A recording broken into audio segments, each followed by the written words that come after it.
हरे कृष्णा, राधे राधे। ओम नमो भगवते वासुदेवाय। आज की इस वीडियो में आप सभी फाल्गुन मास के कृष्ण पक्ष की विजया एकादशी व्रत के पारण की संपूर्ण विधि विस्तार पूर्वक जानने वाले हैं। उससे पहले जानिए पारण मुहूर्त के बारे में।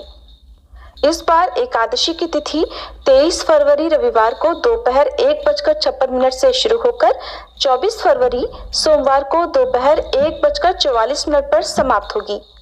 और इस बार विजया एकादशी का व्रत केवल 24 फरवरी सोमवार को ही रहेगा। द्वादशी तिथि 24 फरवरी सोमवार को दोपहर 1:45 से शुरू होगी और 25 फरवरी मंगलवार को दोपहर 12:47 पर समाप्त होगी। ध्यान रखिएगा, इस बार द्वादशी तिथि के पारण वाले दिन ही यानी मंगलवार के दिन ही त्रयोदशी तिथि भी लग रही है। इस कारण से प्रदोष व्रत मंगलवार के दिन रहेगा। मंगलवार के दिन सूर्योदय होगा सुबह 6:55 पर, सूर्यास्त शाम 6:24 पर। ब्रह्म मुहूर्त का समय रहेगा सुबह 5:18 से 6:06 तक। सुबह स्नान, ध्यान या सुबह की पूजा आप ब्रह्म मुहूर्त में भी कर सकते हैं। इसके अलावा प्रातः काल में सुबह 5:35 से 6:50 के बीच में आप सुबह की पूजा कर सकते हैं। अभिजीत मुहूर्त में आप दान दे सकते हैं। दोपहर 12:16 से 1:02 तक का समय अभिजीत मुहूर्त का रहने वाला है और राहु काल दोपहर 3 से 4:30 बजे तक रहेगा। अब जानते हैं हरिवासर के समय के बारे में, क्योंकि हरिवासर के समय कभी भी व्रत नहीं खोलना चाहिए और हरिवासर द्वादशी तिथि लगते ही प्रारंभ हो जाता है। और इस बार हरिवासर का समय समाप्त होगा 24 फरवरी सोमवार को शाम 7 बजे तक। अब जिन्होंने भी एकादशी का व्रत रखा है उन्हें 25 फरवरी मंगलवार को सुबह 6:56 से 9:08 के अंदर अंदर व्रत खोलना होगा। ध्यान रखिएगा, शुभ मुहूर्त में व्रत खोलने पर ही एकादशी व्रत का पुण्य मिलता है, नहीं तो व्रत अधूरा रहता है। अब जानिए पारण विधि के बारे में। तो द्वादशी तिथि के दिन पारण करने से पहले शुद्ध भाव से संकल्प लिया जाता है। संकल्प के लिए हाथ में जल, पुष्प और तुलसी दल के साथ इस प्रकार संकल्प मंत्र बोलना चाहिए। मंत्र है: मम पूर्वकृत पापक्षार्थम धर्म काम मोक्ष प्राप्त्यर्थम श्री विष्णु प्रीत्यर्थम विजया एकादशी व्रतम अहम पारणम करिष्ये। इस मंत्र का हिंदी में अर्थ है: मेरे पूर्व जन्म और इस जन्म के समस्त पापों का नाश हो, धर्म, अर्थ, काम और मोक्ष की प्राप्ति हो तथा श्री हरि विष्णु की कृपा बनी रहे। इस भावना से मैं विजया एकादशी व्रत का पारण कर रही हूँ या कर रहा हूँ। इसके बाद पंचामृत यानी दूध, दही, घी, शहद और शक्कर से भगवान विष्णु का अभिषेक करें। एक बार फिर सादे जल से अभिषेक करें। भगवान को तुलसी, पीले पुष्प, मौसमी फल और मिठाई अर्पित करें। दीप जलाकर ओम नमो भगवते वासुदेव का 108 बार या यथासंभव जाप करना चाहिए।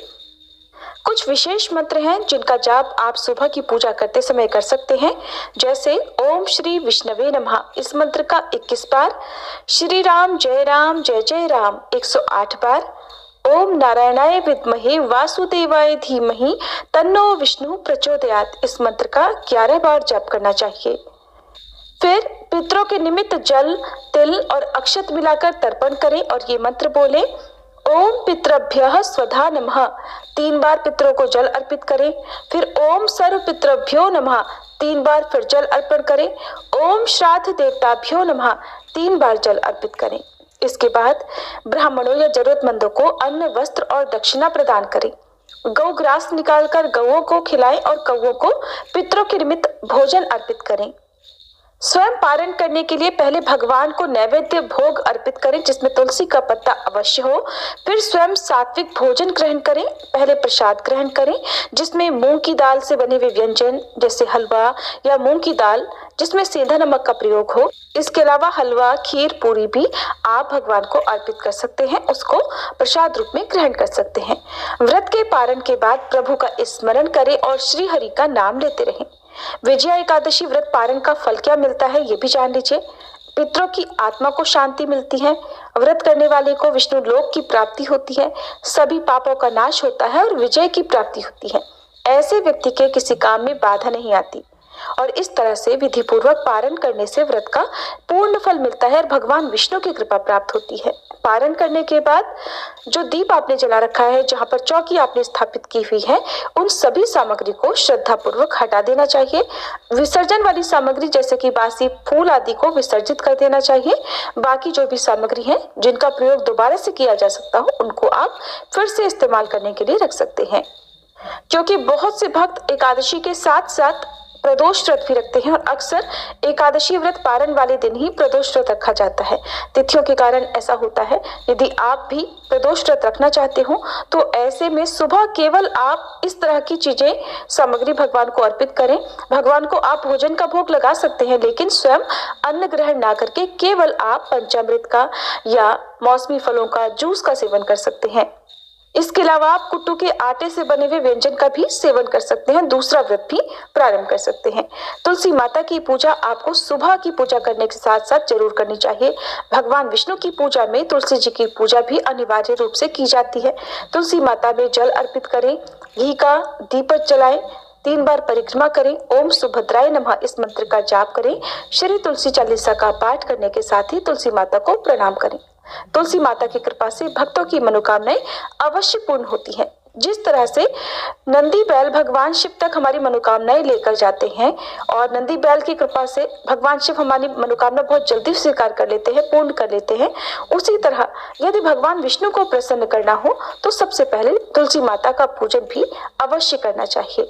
और जिस घर में तुलसी का पौधा होता हो वहाँ कभी नकारात्मक ऊर्जा नहीं आती, वहाँ के लोगों के काम कभी बिगड़ते नहीं और वहाँ सभी लोगों को सद्बुद्धि प्राप्त होती है। माँ लक्ष्मी जी का भंडार भरा रहता है, घर में अन्न धन की कमी नहीं होती।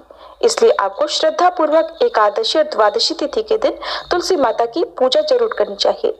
एकादशी के दिन तुलसी जी में जल नहीं चढ़ाया जाता, लेकिन द्वादशी तिथि को आप सुबह पूजा करने के बाद तुलसी माता में जल भी जरूर अर्पित करें।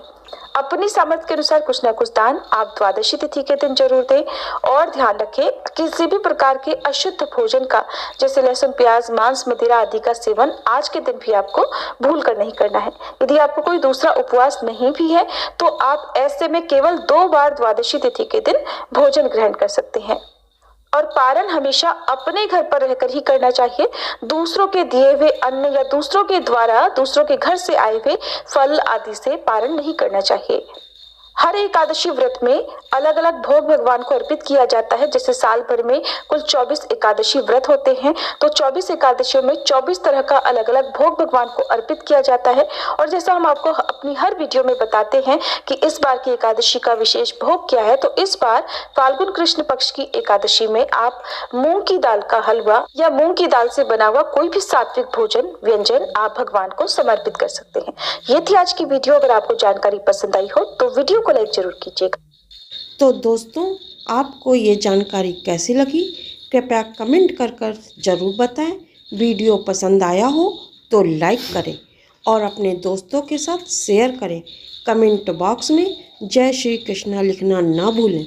ऐसी ही और भी बहुत सारी कहानियों को सुनने के लिए चैनल को सब्सक्राइब जरूर करें। धन्यवाद।